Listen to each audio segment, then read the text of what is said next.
What makes Pirate Chain special? Okay, so I'm not going to compare it to any other coin but Monero, because there is no comparison. Monero is like the Ferrari, and you know, Pirate Chain is like the Lamborghini. Two different engines, both heading to the same place with the same idea in mind. You know, we're going to be the fastest, we're going to be the strongest, and nobody could touch us. Right? Same idea with Monero and Pirate Chain. Two different engines getting to the same place, privacy, because privacy is freedom. And they know that, the whole community knows that. So the difference is that they use an algorithm called ring CT. And ring CT is an old cryptography, and it uses a shuffling system. So it has like 12 rings, and when a transaction goes in, it shuffles them around amongst the 12. And it's still really amazing, and it still works. Even though CipherTrace said, and the truth of the matter is they took your money, your tax money, to investigate you. And then they said, we almost got it. We almost figured it out. And it's like, dude, it's either the ball's in the hoop or it's not. Right? Did you figure it out or not? Right? So all that money they took from you to figure it out just went down the drain. Right? Because they didn't. Right? So Monero is still strong. Right? And now they're going to remove, I heard, to 124 rings. And at that point, I think it'll be pretty much impossible for CipherTrace to even look at it. What makes Pirate Chain special?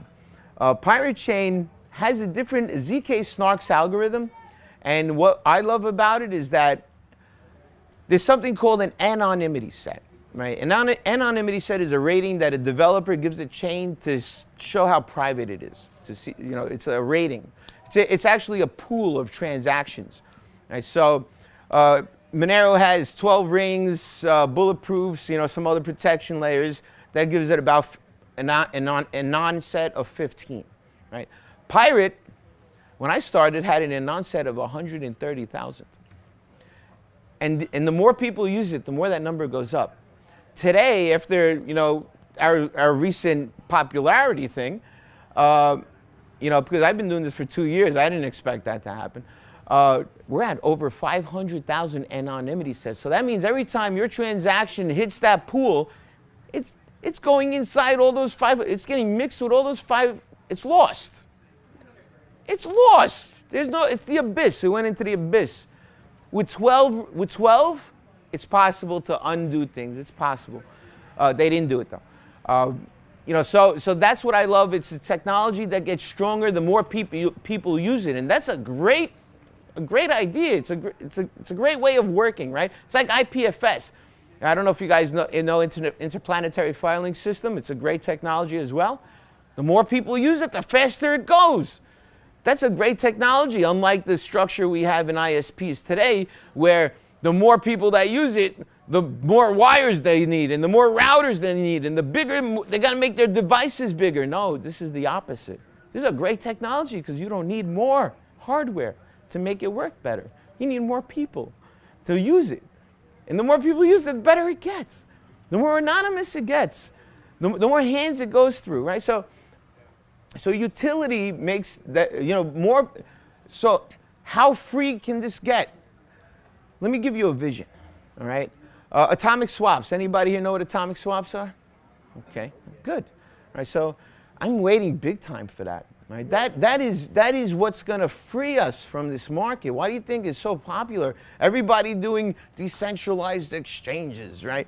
Okay, it's a good marketing word, but are you truly a decentralized exchange? Because there's so many parts to a decentralized exchange. You got the order books, you got the matcher, the chain it's on.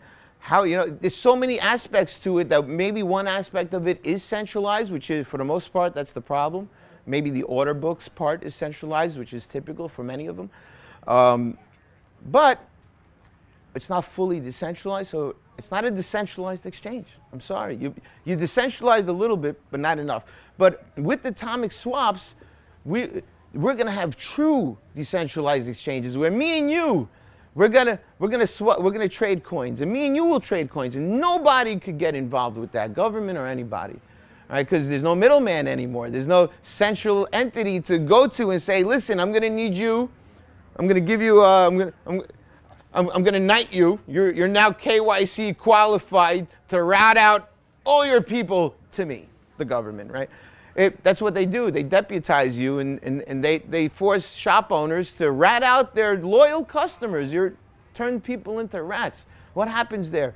People get angry at each other. It causes problems. People no longer love each other. They're getting rid of love with regulations. Right? I think I went on a whole different tangent there. But you know, so swaps, atomic swaps will bring a free world to us because we'll have direct markets where we can transact directly with each other and they can't stop it anymore.